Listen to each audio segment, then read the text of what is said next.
Baby birds, baby birds, baby birds. Welcome back to the nest for another edition of Words of Wisdom featuring Brian the Raid King. As always, with your friend, Wisdom W. Wisdom. Reach out to Words of Wisdom through the Twitterverse at Words from Wisdom. That's at Words from Wisdom. And now, everyone's favorite host, Baby Birds, welcome Wisdom W. Wisdom.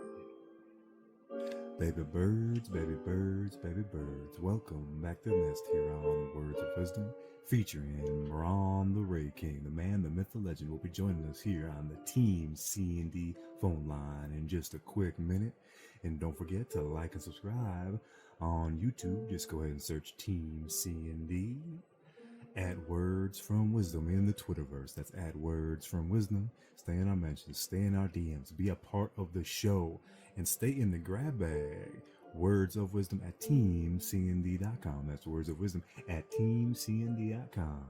This is everyone's show. Baby birds out there, this is your show. Stay with us, stay in us. Keep it rocking and rolling and growing and flowing. Ooh, we got a show for y'all today. We got a show. Oh, we have Bron. Oh, there we go. We got him. We have him. All right, we have Bron. He is connected on the Team C&D phone line. So I'm going to cut this short. We're going to hit break, and we'll be right back right after this. Baby birds, baby birds, baby birds. Welcome back to the nest here on Words of Wisdom, featuring the man, the myth, the legend, Ron the Raid King, who's joining us on the Team C&D phone line. The Team C&D phone line. Find Team C&D at teamcnd.com. Are you condemned? Twitter. Are you condemned? Twitter. All right, here we go. Braun, my man, what's up, player? How you doing? I'm doing great, man. Just living the dream one day at a time. One day at a time. So what does that dream consist of for Braun the Raid King? Waking up and hopefully PG. Waking up in the right position every morning still. That's living the dream. I got you. You can just say waking up, holding your lovely wife in the morning and enjoying the morning together before the children wake up. I got you. I understand what you be saying. No problem. You gonna play me like that? You gonna make me feel all sappy? No, man, you gotta, because you wanted to go PG, so I'm letting you go PG. That's PG. That's right? Too PG. That's G. It's G. I think we dropped a G on that one. Yeah. You kissed her. That's pretty Disney. Give her a kiss on the forehead and smile. There you go. Yeah, we're getting closer there. Now we're moving in the right direction. Now we're moving in the right direction. I'll be honest with you, my man. I've had a pretty frazzled day, so I came rolling in here, missed the pre-show meeting, missed all that stuff, and I have nothing prepared. Absolutely nothing. Some stuff frazzled me pretty good today.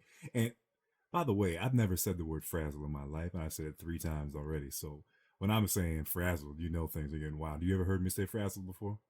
No, I think, you're just saying your subconscious is really kicking in. Yeah, it's just wild, man. I was at the grocery store, and this is just, the kids say the darndest things. I gotta say, man, kids say the darndest things. Well, what's considered a kid right now at this stage in your life? What do you consider a kid? Oh man, now you're gonna make a brother feel old. Well, I feel little bitty baby birds are gonna be 5, 8, 10 years old, right? Those little itsy bitsy baby birds, you know. Then you got the baby birds, which are like the little infants, the 1 and 2s, you know, right up in that area. Then you got the baby birds, which are gonna be pretty much anyone who's not me, you know. And then you got yeah. It's just the grand scheme of things. But this particular instance, you want to hear this? Let me ask you that. You even want to hear this story? I love every story because there's always something in somebody else's point of view on life. All right, so I'm at the grocery store. I'm waiting in line. There's about 5 or 6 people behind me, and then there's a mother who is a mother shopping with 2 children. One's an 8-year-old boy or 6-year-old boy, somewhere in that range, just a little baby bird. And then she got a real baby bird up in the cart, probably a 2-year-old or a 1-year-old or something. And I have so when you were saying there's kids up in the store, I didn't know, because like when I look at people nowadays and 22-year-old guys look like kids. 22-year-old girls look like kids to me now. So I didn't know if we're actually saying kids or we're talking like, age kids. So you're talking like little kids. Well, I can't say kids. My last 3 girls I've been dating were under the age of 22. So if I call them kids, we got some problems with. I get real mixed Well, I'm just up, saying, you know yeah, what but I'm that's saying? just what your bar is. that's If your bar is 19, then I get it 18. Yeah, That they're kids if they're 18 or younger. But I ain't doing It's that no whatever. more. That's a long time ago, brother. That's a long time ago. Now we're gonna do the right thing. We're gonna go to Comic-Con with you next time. I'm gonna find myself a rogue or something like that. You know what I'm saying? Poison There you Ivy. go. Yeah, absolutely. But I digress. Actually, I totally forgot what I was saying, man. What was I saying? You're talking about the lady with the 2 little kids at Oh the store. yes, the 2 little kids at the store. The 2 little kids. So, like I said, there's a line about 6 of us behind this cart. And this lady's trying to deal with these 2 little kids. And the son is just, dinking around looking at the things that they post up, like the candy bars. And he's grabbing candy bars and putting it in the cart. And she's taking them out and putting them back. The things that little kids do. And all of a sudden, the little girl that's in the cart, she starts crying. And then she starts, you have children, you know how this is. She needs a changing. Let's just say that. She starts letting loose up in the store right there. And the cashier's trying to be super nice because it's fresh and I would not like to clean this diaper because it was ripe, you know what I'm saying? Right. So the cashier is trying to be super nice and she's doing like the wrinkly thing with her nose, you know what people do, like trying to get their upper lip, kind of cover the nose a little bit, you know what I'm saying? This is just stinking up the whole line, huh? Yeah, it's that. And people behind are like, oh my God. But that's not the funny part. So the part that the kids say the darndest thing. So this little kid, and I don't know if I want to put colors in. I'm going to put colors in here because it makes the story funny.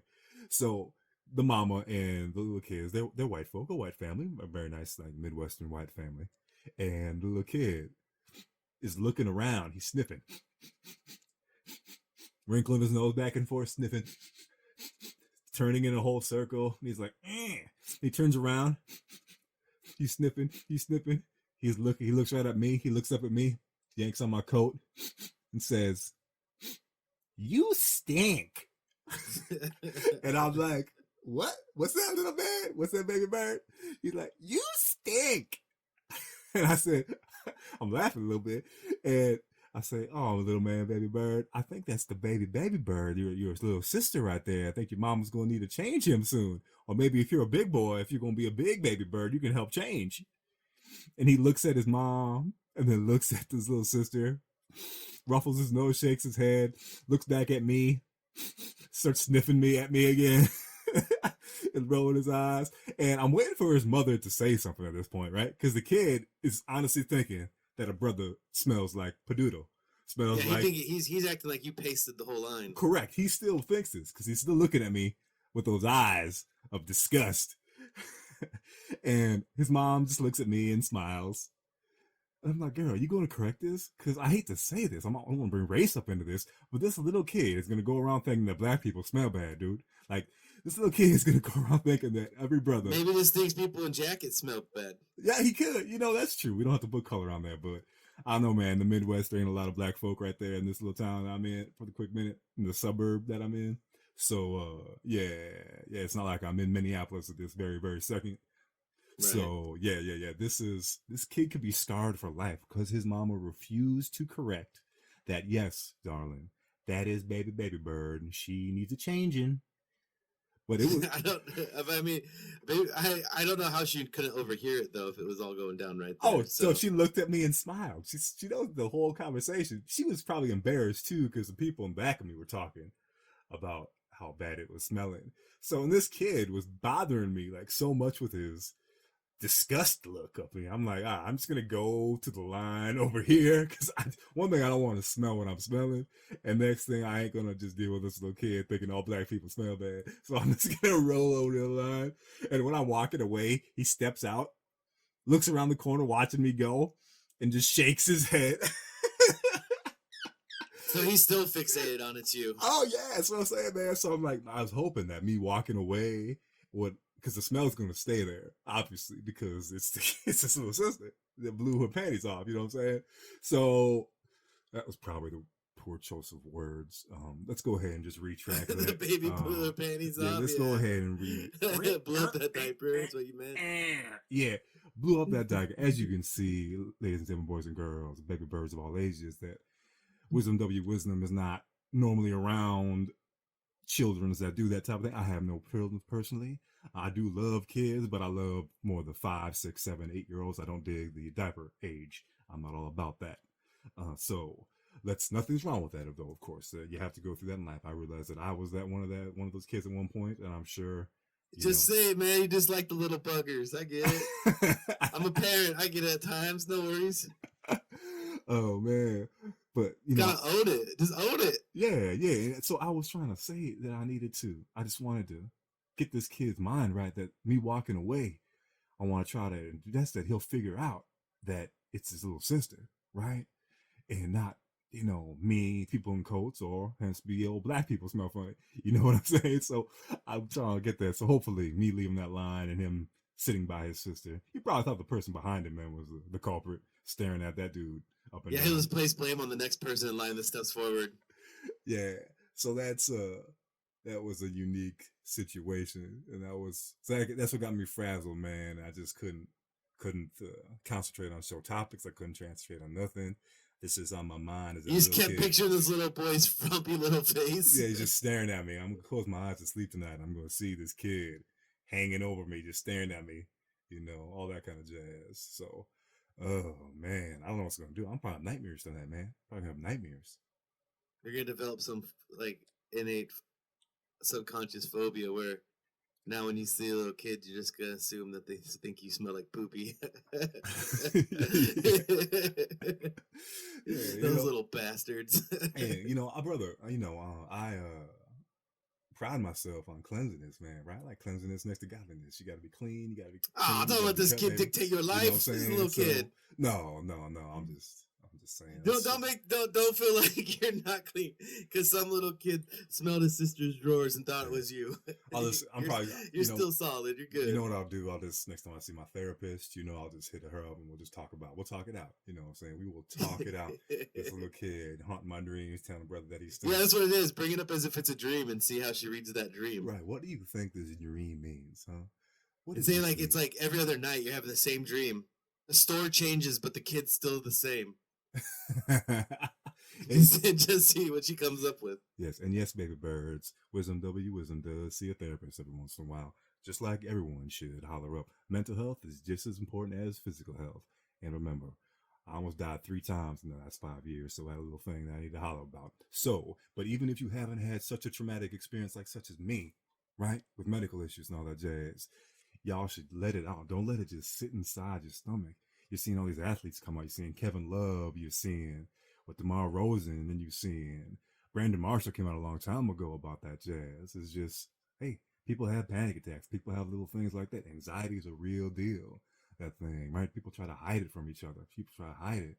And you shouldn't. You should embrace it and just talk it out. I have a question for you. Hit, baby, hit it. One of my best friends is bipolar, and he's gone through a few episodes now and then, so I've been on the ride with him on that. But one thing I realize is that you hear a lot of these people talk about having therapists and stuff, and a lot of it at the time is just somebody that they want to talk to, confide in, that's not necessarily going to go out and say stuff to people that they might know. And I've always wondered if maybe that's what it is. Do people as a whole, are we getting kind of away from having that confidant that we can kind of confide in, that we know we can trust not to share it? And how cathartic that is just to tell somebody stuff that's bothering us, knowing that they're going to be there for us. I wonder if a therapist is kind of just I've never been, since my parents got divorced, I went to one, I think, once, but the whole premise that I get now is a therapist just kind of a pseudo friend that you can just kind of bare your soul to? Yeah, and I would actually agree with you. That's pretty much what it's kind of come down to in 2018 is it's tough to confide. Some people just keep it all in. Let me give you an example of Kevin Love, what he said when he had that panic attack on the court.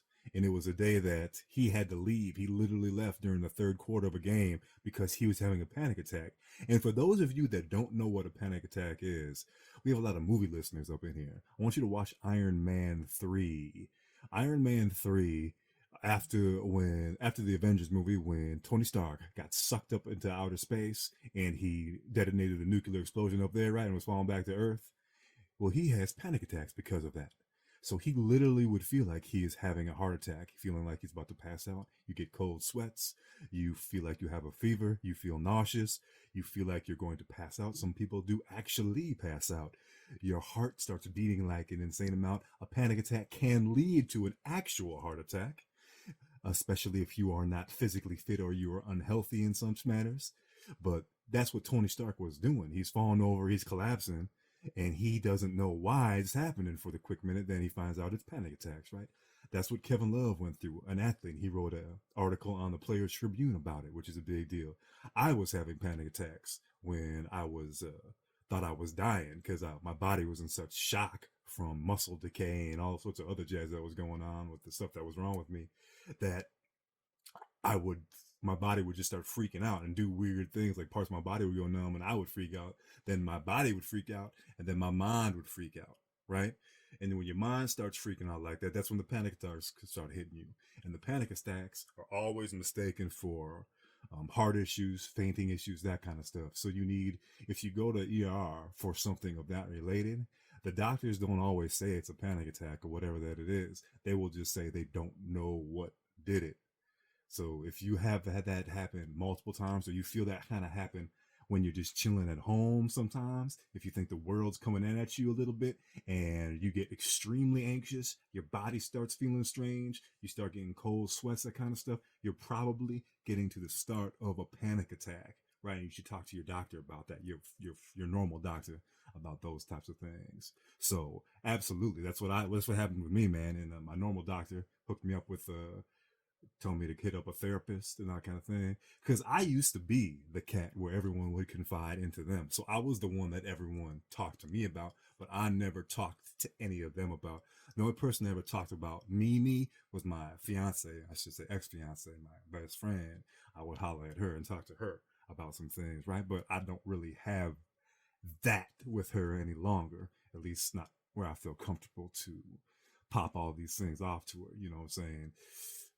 Let's go ahead and walk that back again. Man, I'm just throwing out things that are just. No, you're good. No, for fly. sure. Well, I think it is just the idea of having somebody to confide in, to talk to, and I totally get it too. You know, but that's the whole thing. Is I think sometimes, man, maybe we just need to trust people, because a lot of the stuff that usually that we like to tell therapists or stuff that we're either selfily embarrassed about or things that we feel might hurt somebody's feelings. So we talk to a third party that won't that's in a position based on their profession that's not supposed to judge. And so we kind of, like I said, get that catharsis out of us. But I think sometimes we just need to maybe take a little bit more risk with some people and try to confide in more people. I think society does better when people feel like they're a little bit more invested with each other, because when you talk about certain things, you actually do kind of form a bond, and you get a little bit closer to people. And I think the social media and stuff, we might be straying a little bit away from that because it's so easy to insult, and when you're insulting, you're not trying to build. So, yeah, I think everybody, if you need it, you should go to a therapist, and and then while you're doing that, look for somebody that you can try to confide in. Yeah, it's all about having someone that you can really talk to. I mean, some people have much deeper issues that they need to seek professional help for those types of things, right? Right. But there's other times that you can just someone to talk to. That's really all I use my therapist for, is I just talk to those individuals. As I've been out of contact with cats for ages when I was so sick, right? I was 5 years pretty much off the grid. So any of those real close people that I had were gone for that kind of thing, right? So, and I didn't have many to begin with anyway. So things kind of build up a little bit, especially when you get real, and you see the real overwhelming, and yeah. You think, you're being called to the end, you know what I'm saying? So it's it can get pretty rough, it can get pretty wild. So I highly recommend anyone that has anything that they think is remotely close to panic attacks or just a lot of anxiety, if you just overthink so much stuff all the time and it makes your stomach twist and gives yourself stomach aches on a regular basis, stuff like that. That's all the first signs of a major issue that can build up and take hold of your life. You know what I'm saying? Like Brian, your friend that has diagnosed bipolar and that kind of stuff. Some people don't get diagnosed. It can cause major issues if you don't get diagnosed for that stuff. Y'all remember The Super Bowl when we were little kids, I don't know, 14, 15 years ago when the Raiders were up in there, Barrett Robbins, their Pro Bowl center, he's bipolar. And this was, I think, before he was diagnosed bipolar. He didn't show up for the Super Bowl. He just didn't show up because he was having panic attacks and Yeah, he was anxiety overwhelmed. issues. Yeah, in the moment. Mm-hmm. That could be one reason why they got smoked like a blunt by the Buccaneers that year. One of the many reasons. Yeah, but no, mental health is just as important as physical. So if you go to the gym 3-4 times a week, getting that body hot and toddy and ready to rock and roddy, man, you need to get your mind right as well. Remember that. Yeah, but you know, when I go to the gym, I get real thirsty. Do you? You get real thirsty? Yeah, I get real thirsty. I gotta quench that thirst. Well, you know what you should get when you get real thirsty like that? You need to get yourself some Pure Aqua Springs. Don't grab a soda. Don't grab a juice. Grab a natural, purified, delicious, refreshing, relaxing Pure Aqua Springs. There really is only one choice. Grab a bottle of Pure Aqua Springs today at your local mart. Yeah, but just to put a cap on the whole therapy thing, it's just something that to help cats Well, out. here, let's actually let's segue here because I was watching the finals for the latest Counter Strike Go tournament on TBS, and they had the FaZe Clan versus Cloud9, and I was excited to see Cloud9, the American boys, finally win a major. But it was kind of interesting. I think during one of the clips they showed the FaZe Clan and how they actually have a therapist that they talk to, a game therapist now. So guys who help them center their minds when it comes to games and stuff, much like how I think Russell Wilson has a mental therapist too to prepare him for football and stuff. So it's kind of cool to see that even in these game arenas now, the E-leagues and stuff, that they're actually getting the full staff like a professional franchise would get.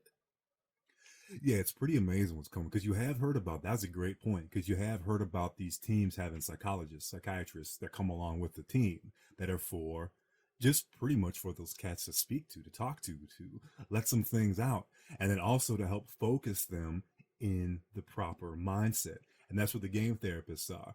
They're there to help you get it out of your system, to make yourself relax, kind of like a meditation, a little bit woosah, a little bit, and then to help you focus on the next event. Because if you got your mind all wiggly squiggly and everything's jacking around in there like loose bolts, it is very difficult to concentrate on the prize, which is, let's be honest, e-games are popping. Counter-Strike Go, CSGO is probably has the most money in it right now as any e-game, because those cats, those professional teams and those cats on those teams can make in between 5 to 10 grand a month. So you're talking about the real deal. Yeah, and they were hitting this, like, it was one of those things where, like, they played 3 matches, and they would take, I don't know how long the break is in between, but there was times, like, you know, if they lost, some of the guys would actually go talk to the therapist, like, you know, help me focus back and get that round behind me, get focused on the next round. So, yeah, I actually thought it was pretty interesting that they have that kind of support. And then I'm telling you, like I said, I was so excited to see Cloud9 beat what FaZe Clan, which is considered the number 2 team in the world. And that was pretty great. I'm really happy to see that American esports is actually a thing now.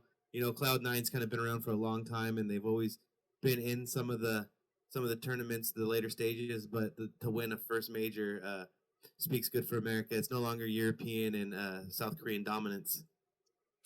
Yeah, and it's funny. It's funny that you said that because I actually was perusing their website the other day, just checking out, seeing how many esport teams they had. They got quite a few stuff like League of Legends, Dota, CSGO. They got all sorts. I think they have 10 professional teams in all, and quite the large community and following, obviously, because they're, like you said, they're one of the biggest e-gaming Americans, which is pretty huge. And I'm not going to throw his name out. There is a cat who we know personally, Braun, that has a Cloud9 gaming chair.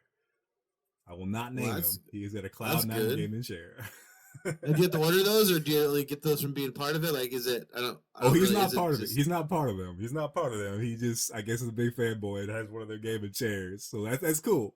That's very cool. Heck yeah, man! It's like having a Seahawks or an Eagles chair. You know, I get it. Yeah, or a Team C&D chair, which is what I'll be getting. So absolutely, I'm going to get me a Team C&D jersey. I'm going to get me a Team C&D visor. So when we go, are you going to get the actual? You can get the print jersey, or you can actually get the sewn on jersey. These are sewn on. Jersey. Yeah, these are legit. These are going to be all legit. We're going to have legit merch, dude. This is going to be ridiculous. Pro style hat, none of that snapback. No. we're gonna have it's gonna be the hats are gonna be money. They're gonna have embroidering on there, you know what I'm saying? So it's not gonna be some pasted thing on there. No. You're gonna have yourself some retro condemned shirts when you got the symbols on there and all that good stuff, man. You're gonna have all sorts of jazz up there. It's gonna be tight. You're gonna get yourself some stuff. And Is there a T-shirt that says "What would the Raid King do"? what would the Ray? Oh, maybe, man. We'll see. We'll see if the listeners want that. We'll see what the listeners want to see in the shop. You know what I'm saying? Because they're the ones spending that cash money, that hard-earned green chips, greenbacks, C notes, Skrilla. You know, they're gonna be selling, displaying. Money's time, and time is money. I got it. Yeah, money's time, and time is money. Jerry Maguire once said, "Show me the money." That's right. Show me the money. Actually, that was Cuba that had Jerry say that, right?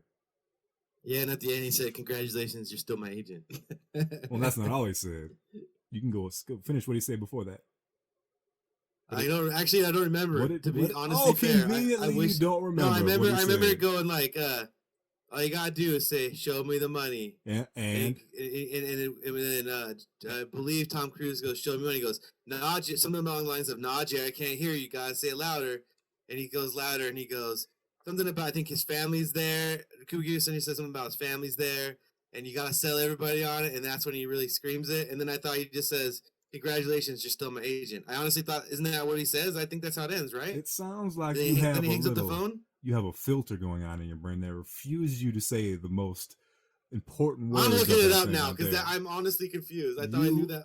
I thought I'm I knew gonna that make you scene. say it, and you're gonna have to yell it. So go I'll ahead and say Google it. it. Go ahead and Google it real quick. I'll keep the baby birds enthralled with a little silhouette. So going back to kind of what the kids say, the darndest things, y'all. You know what? I'm not gonna say this because Bill Cosby's a bad person now. I was about to go into the show I used to watch when I was a little kid. You know, kids say the darndest things about Bill Cosby, the Jello pudding pops, but Bill Cosby's a terrible, terrible man. So I refuse to talk about kids say the darndest things. So I'm hoping that you now have the Jerry Maguire scene popped up, and you have what Jerry is forced to say about Cuba to, speaking of Cuba Gooding Jr., no, that's Tom Cruise, Few Good Men, Men of Honor, one of the most underrated movies in the history of the box offices. Robert De Niro, Charlize Theron. Oh, she's a gorgeous girl. Absolutely beautiful. Once you use All right. You got it? I'm right. No, you are not. There is I'm something in the I'm middle gonna of send it to you right now. You sir. don't need to send it to me. You need to say the entire thing. What he says before here. that. He goes the whole. He goes here. I'm. Go ahead. Oh, the part that Jerry Maguire says. Mm-hmm. Oh, because I skip. Hold on. Here we go. You need to have that. Jerry. Whoa. Was that the part you wanted? I want that whole bit. You know what I'm saying? I was hoping we'd have a little. Well, don't worry, that will get dumped. That will get dumped. There's another part. Just keep going. You got a little bit more to go. He says what he loves. I love. Congratulations, you're still my agent. He hangs up. Oh my! You're skipping over it again. You got to be kidding me. I'm not. I swear. Here, I swear, I am not. I don't know. You're watching probably the KKK version of the edit of Jerry Maguire right now. I don't know where you get your media. The KKK version. Yeah, what? Yeah. Because man, I'm trying to help you out. I'm trying so baby birds don't get angry with you, man. I'm trying to help you. I'm trying to help my brother out right now. And all right. Well, here's what we're gonna do. I'm linking it to you now. Here it is. Do you have it? Just I'm taking it to the part. I will help you. I'm just going to tell you what it is because this is getting long. We're getting close to the break. We got to get out of here and get to the next part. So I'm going to tell you what it is. All right, lay it down for Jerry me. Maguire, Cuba Gooding Jr. is on the edge of the phone. I'm telling you, Jerry, I need you to feel that you're mine. I need you to feel me. I need you to say, "Show me the money." And Jerry quietly says, "Show me the money." No. Show me the money. Feel it down in you. Feel it down in you. Show me the money. Go ahead, just let it out, Jerry. Sing it. Show me the money. Say it. And once he gets Jerry yelling that, and he goes, "Say it now. Tell me how much you love me. I love you." No. Tell me how much you love us. Tell me. Say, "I love black people." I love black people. Show me the money. I love black people. Show me the money. And that's when everybody in his office starts looking at him funny because he's yelling, "I love black people," and "Show me the money." at top of his lungs. And then he hangs up and says, before he hangs up, he says, "You are still my agent." Click.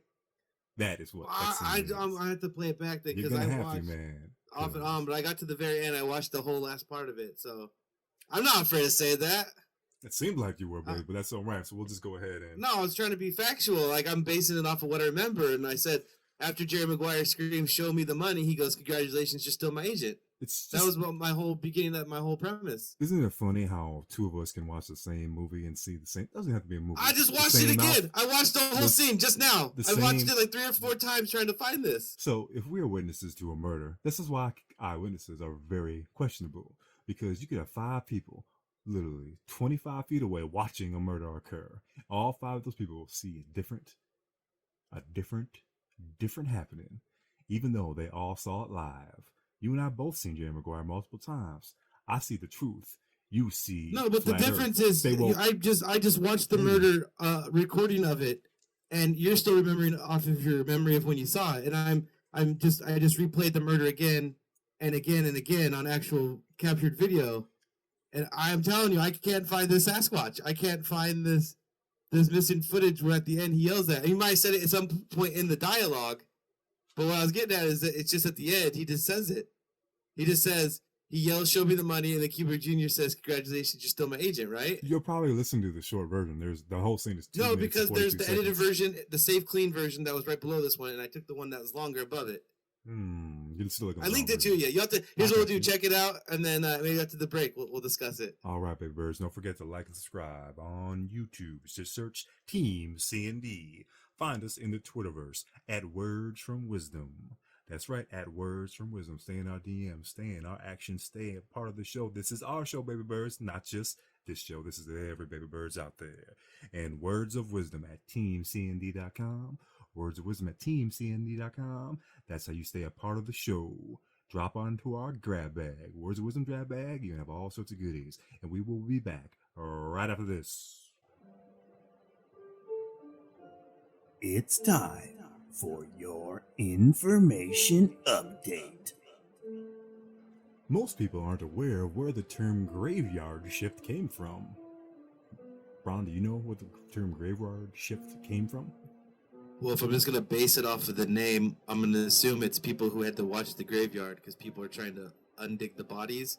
Because it's usually something similar related to what it is, but more just based off the name. I think that's what I'm going to go with. I'm going to go with a shift where people had to sit in the graveyard overnight and make sure people weren't digging up people. You're very, very close, my man. The graveyard shift is for the gentleman that's in the graveyard. However, it was not developed for digging up bodies.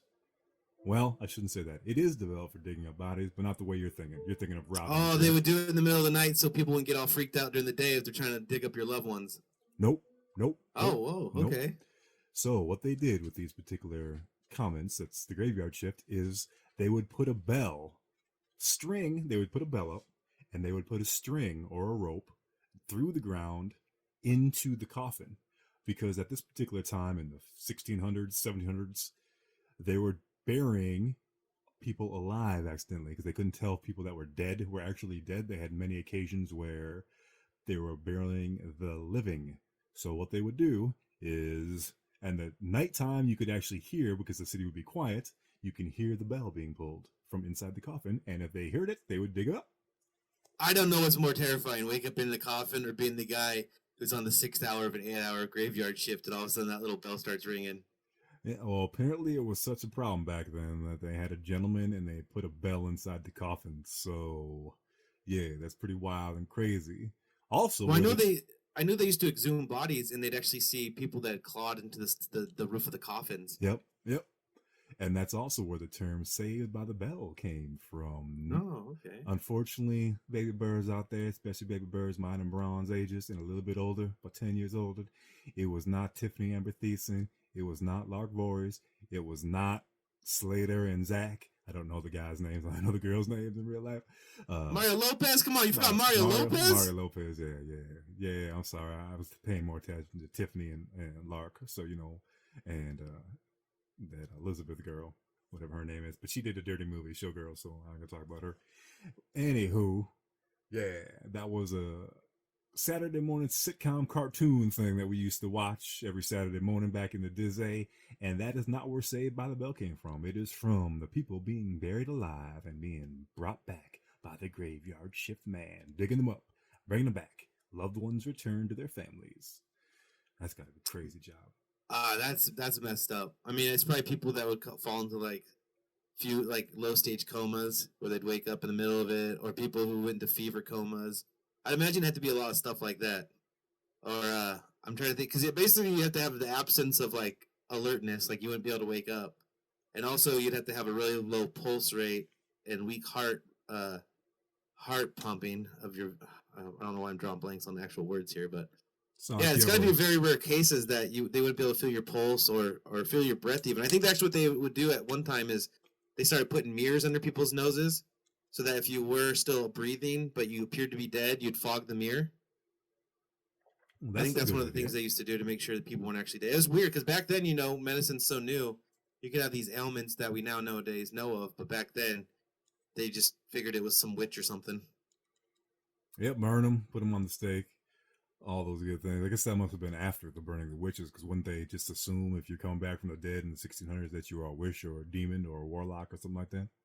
Right. My favorite was the witches when they throw them in the river with stones into their feet and stuff, and if they floated back up to the surface, then they're witches. But if they drown, they're like, "Well, we made a mistake." Yeah, it's just awful. So if for some reason he got loose and she was able to get out of the thing, and she's gonna get killed anyway. So you're dead either way. Yeah, like the witches, potential witches really had no easy way out. I think even the ones they burned at the stake wasn't like if they were a witch they'd fly away. I don't even know how that would work. Like what became the fire, the burn of the stake? Why would you have to burn a witch? I mean, drowning a witch seems like it pretty much worked too. And why are all witches bad? Because if you look at lore, they aren't all bad, right? Like why are witches? Why would they all burn? Like people just don't understand what people are doing. They just want to burn them up. Oh, it's the mob mentality, Whether they're all like, "Oh no, there's a person putting spells on us." How do you know? My friend over there, his hair fell out, and they're like, "Oh geez, we gotta figure out who it is." And they're like, "I think this is that crazy lady up the road." And then they go get her, and they're like, "You're a witch, you're a witch." And they're like, "What?" I mean, the mob mentality. And then they're like, "What should we do?" One guy's like, "Burn them." And they're like, "Yeah, that sounds like a great idea. Let's go with this guy's idea." And then it just becomes the norm. Yeah, sounds like 2018. They're burning witches in 2018? Not exactly, but we do all sorts of silly things. Lots and lots of silly things. Man. I bet there's probably some place in the world right now where they're still burning witches if they can. Well, just think, what is a witch? What happened if someone from the future, way in the future, came here and did something crazy and spectacular? What would we do to them? What would we think? Because we'd write a book about them, about how they taught everybody how to live life the right way, and they turned water into wine. That's what we'd write a book like that about them. And speaking of technology, when is Elon Musk going to get off his tuchus and actually build this railway and actually send someone to Mars? What the hell, man? We've been hearing about this stuff all day. He said that he's going to send his own spacecraft to the Mars by the end of next year. We heard a lot of talk from this cat. A lot of talk. The guy just put an electric Porsche into space with his own money. Elon Musk has more funding than NASA. And isn't that crazy how that works? It's interesting how that works. And that is one of the biggest mistakes that we have ever done as a country, is allow private industry to claim their fame to space. Because you know what's going to happen with space, with private industry. They are going to strip mine this, strip mine that, strip mine everything, because they need to fund what they're doing, what they're going up there. It's going to be pretty wild. Think of Avatar. I want you to think of the movie Avatar and think of what happened during that and why we were destroying that world, someone else's world, because private funding funded all the space travel, and they're doing all sorts of crazy wild stuff to different planets, different asteroids, doing everything like that. If we would have kept our space budget the same as we had in JFK's time, which was 4% of our actual budget. Now, I'm not saying that's feasible because obviously we've made money has increased and that kind of stuff. So 4% of that budget now would be absolutely absurd. We use 0.04% of our budget for space travel or for space, and that includes Earth science, which let's not get started on that. I'm not going to get started on Earth science to go through the higgledy-piggledy and politics, that kind of jazz. But if we use just 0.08% of that budget, guess where we would be right now, Braun? Take a guess. Where? We'd be on Mars. I got something for you though. First off, are you team round Earth or are you team flat Earth? Oh, you gotta stay woke, brother. You gotta stay woke. Which one's that mean? Which one's woke? I think flat Earth woke, right? If you're gonna flat Earth it, it's Kyrie I don't Irving know. style. Your team flat Earth? No, absolutely not. I know what the Earth is. All right. I have All right. physically, And then I have physically. I used to go on cruises all the time with my fiance. You know what I'm saying? We go on cruises. Even when we broke up, we still go on cruises. She's my good friend, right?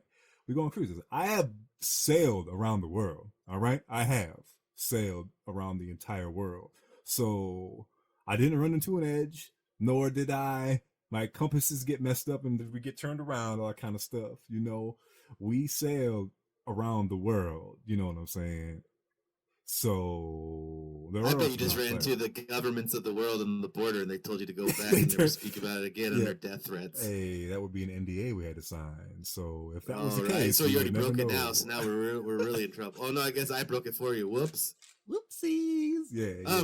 The other thing is though, is when you brought up the Avatar thing, is sure the private company went there and did it, but that's like saying, do you think that any of the world governments are going to be any better? I gotta look at America, China. Just think of the main countries that are in the space flight right now. China and India are both into it. They have populations of only almost 1.5 billion. That's almost 5 times the population of America right now. Are you telling me that if somehow they were to beat us to a planet, or if somehow we beat them to a planet, we're not going to do everything we can to basically give us an advantage back on this planet? I think that seems to just basically human nature. Not that I agree with it, but I think the only way we'd ever be away from that is if we actually created an international type coalition that as a planet we work together to send people out. But then I think all that's going to do is eventually you're going to send people out. And it's going to be like every other sci-fi movie where that colony breaks off from the main colony back on Earth, and now you have a Mars versus Earth type thing. Yes, it's gonna be a big thing, man. And we're probably gonna run into problems like that eventually. Those are problems that should have already almost started by now if we wouldn't have cut the budgets toward these different things. And America's got to make a decision here pretty quick. Are we going to catch back up to China? China's space station, their junky, crappy one that was built ages ago, is coming back down to Earth. It actually is supposed to land in Wisconsin at this point, so that should be fantastic. Oh, jeez. Yeah, so I can watch it come down from the border here, and hey, look at that. Whenever it comes down and starting to decay, pretty good. They've been building a new one for the past 3 years, and they'll be launching that within the next 5. And we don't have one. The international one's going to need to be decommissioned. It's going down in orbit. We're going to take it down before it decays too much like China's did, and hopefully not crash into Earth. So we are going to take that down soon, I believe. And we're going to have to, if we want a new one, we don't have our own. That's the International Space Station that's up there currently.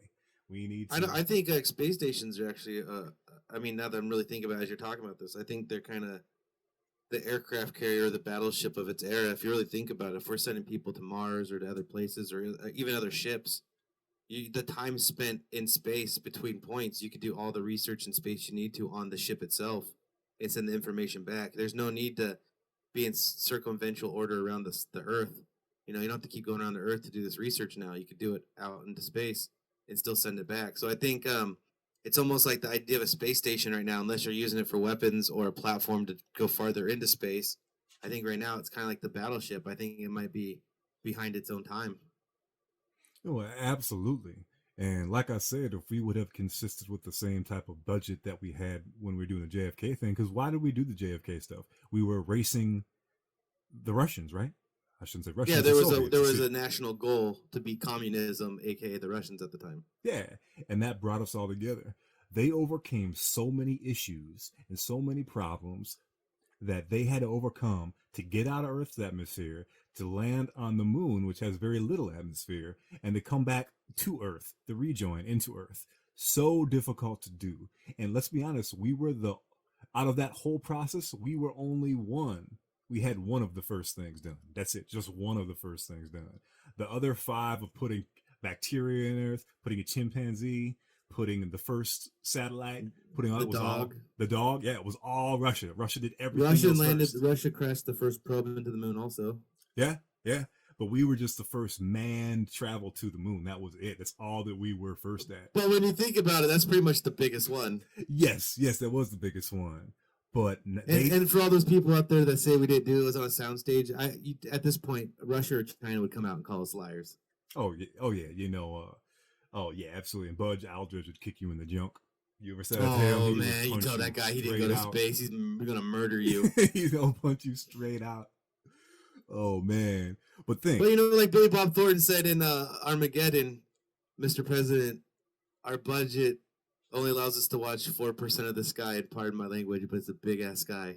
Yep, and it's less now. From when that movie was out, we're probably about 0.5% of the sky that we can actually look at. We're just looking right over North America. Yep. A lot of the times that we get these asteroids that we see, they're submitted by amateurs. Amateurs see them. Yeah, but that's kind of the thing. If it's gonna ever be one that's gonna kill the Earth, we're all gonna be able to see it anyway. Yeah. So I'm okay. I'm okay with the amateur spotting them because the way I look at it is, if there's gonna be something that's gonna hit this planet, I'm not making it regardless, right? I'm not rich enough. I'm not in the military hierarchy. I'm not in the government hierarchy. I'm a farmer guy in the middle of Washington, right? I'm not making it. So hey, I don't care if they see it coming 3 months before, 4 years before. If it's gonna hit us, it's gonna hit us. It's not gonna change my life none. It's interesting that we as human beings are always the creatures of habit, right? And we always retort and we do things in cycles. Like we learn very poorly from what's happened in the past, but we try and we just constantly redo everything, right? And taking that to the space travel, look at the space. One of the main things that has always happened to Earth is we get pelted with meteors, pelted with asteroids. There was an extinction level event that happened on Earth. Well, I suppose, if you don't believe in evolution, I suppose, then maybe you don't believe in that asteroid hitting the Earth. Or I lived in New Mexico for a quick minute, and the giant crater that is in New Mexico I walked through, right? I'm pretty sure that's real. I walked through it, right? It was pretty big. It was a couple miles long, and it was a nice hike. And that was real, my friends. That is real. It's really there. Thor's hammer landed in. Or something like that. What's that?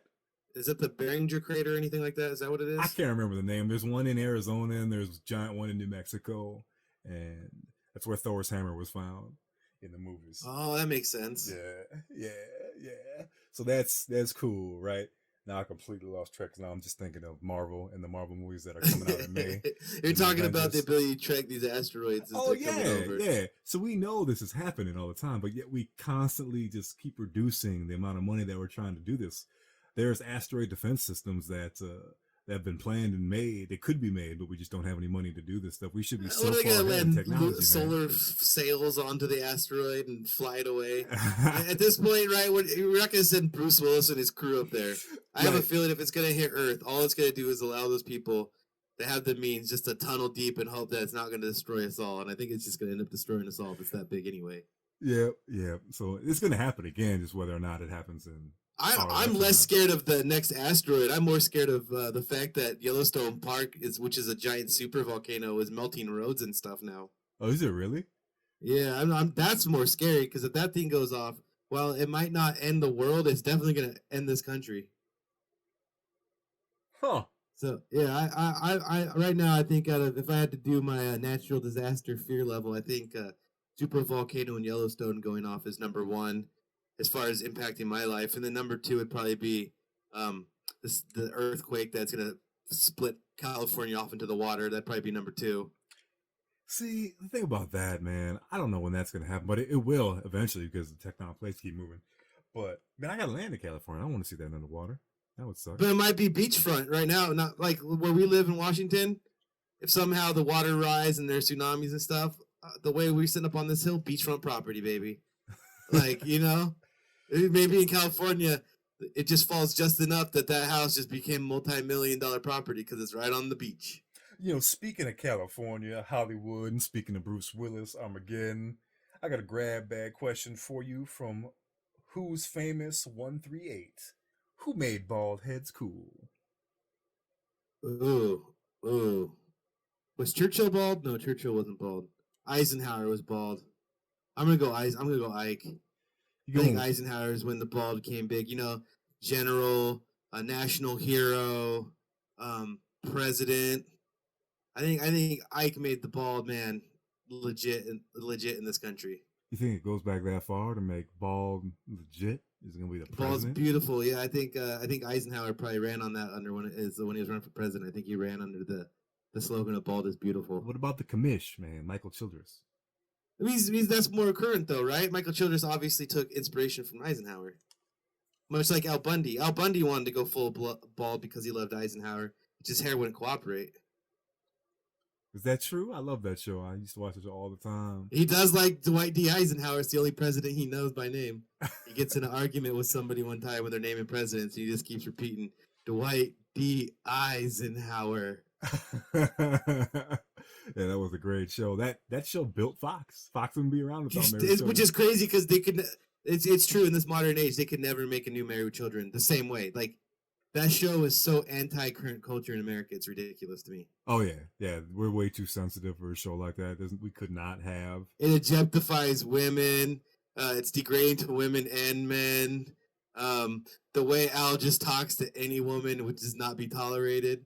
But like I don't get it though because like my wife finds it hilarious. So I don't know if we're being held hostage by the minority anymore when it comes to that kind of stuff. But Al Bundy was such an endearing character. I think if you actually watched the show and saw how he was a family man, cared about his family on the deep level, maybe not on the surface level, but that's the kind of deep characters we're never going to get anymore because the character has to be so superficial, shallow, and can't have any depth because the depth is what ends up getting people. Yeah, and it's kind of sad some of the things that we're just so touchy on. Let's give you this because we're talking about Married with Children a little bit. So Christina Applegate, beautiful Christina Applegate, very talented actress, very good actor, was on Craig Ferguson's show. And when Kelly came on stage, or when Ed came on stage, or when Christina came on stage during Married with Children, they would chant their names, right? They would chant Kelly, Kelly, Kelly, and they would say, "I love you, Kelly. I love you, Kelly." And you could hear it when you watch TV, when you watch the episodes. It was great. So she was on there, right? And when she was being announced, this group of people just started yelling, "Kelly, Kelly, Kelly." And then a couple guys yelled, "We love you, Kelly." And Christina's like holding her arms by her heart and like looking up at the yeah, because it's a callback to an emotional moment for her. That's cool. The security people found those guys and threw them out. What? Threw them out. This was like 5 years ago, I think, 5 or 6 years ago. Yeah, threw them out in case she would have got offended, which she wasn't offended at all, right? I mean, that was how her career started. She was Kelly Bundy for 11 years, and that's what gave her all this money. Yeah, that's what built her career. There is no Christina Applegate in the Rocker if there is no Christina Applegate in Married with Children. Yeah, have you seen The Rocker? I have not seen The Rocker, but I have seen Anchorman. There you go. That's a quality one too. I guess I don't know if Rocker's a little bit newer, but yeah, Anchorman. There you go.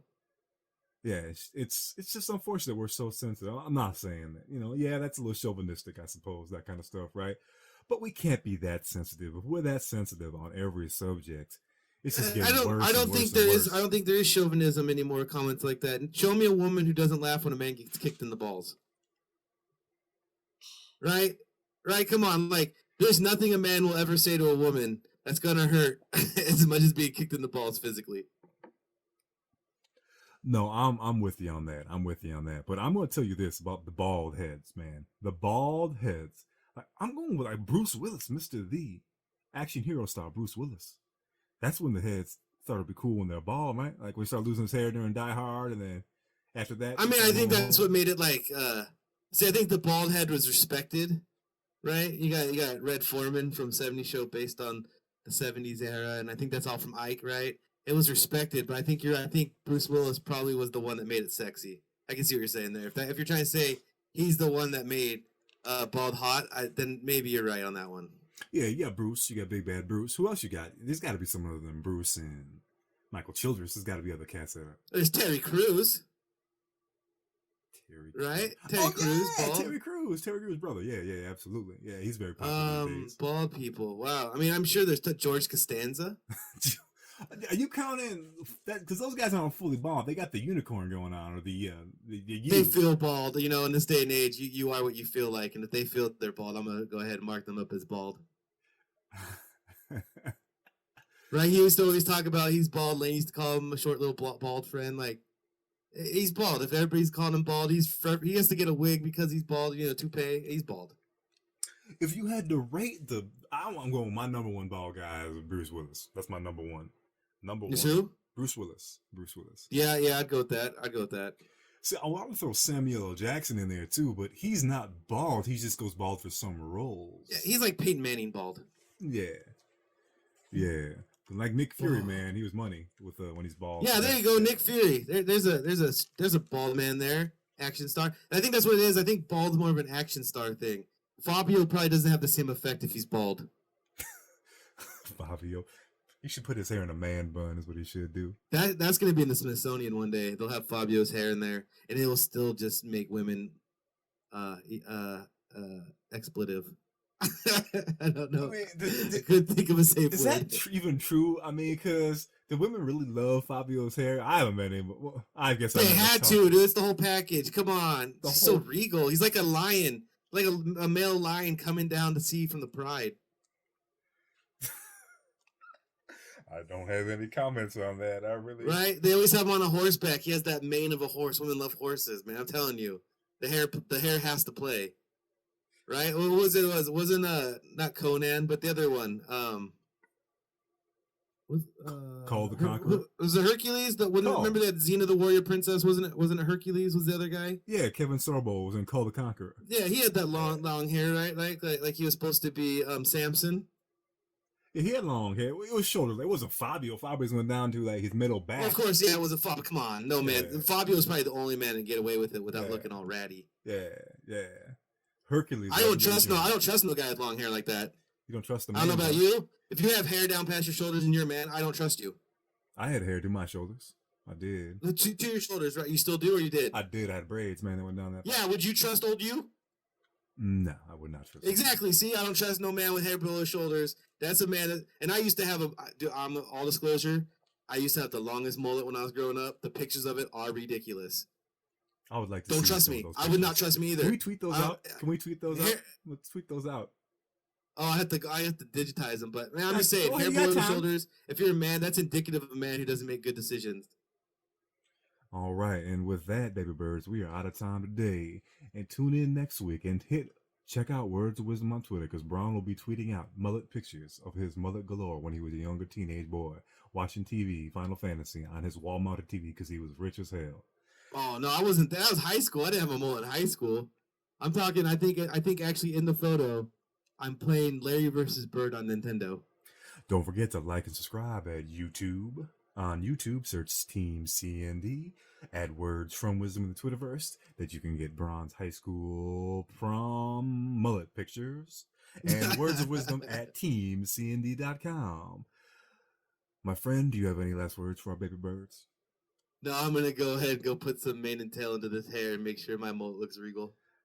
Absolutely fantastic, wonderful. And we'll be back to close the show after this. Baby birds, baby birds, baby birds, welcome back to the nest here on Words of Wisdom, featuring Braun the Raid King. We're going to go ahead and leave you the same way we leave you every week, to ponder a little something, just to let those little molecules and those little brain waves and those blood cells vibrate and circulate and make you think just for a quick minute as you flock away from the nest. Passion.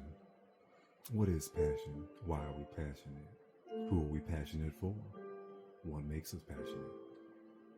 What takes to feel the passion that we bring towards ourselves, towards our loved ones, towards our neighbors, towards our strangers? Why is passion so powerful? Why is passion driven in life? Why is passion viewed as negative? Why is passion also viewed as positive? Why is passion taken such a road? Why is passion always the way of the river that slowly flows? Passion is here. Passion is now. Passion is everywhere. Turn, close, run, and go. North, south, east, and west, just the ebbing of the flow. Passion is there. Passion is here. Passion is everywhere. And with that, baby birds, we will see you next time here on Words of Wisdom when you flock back to the nest.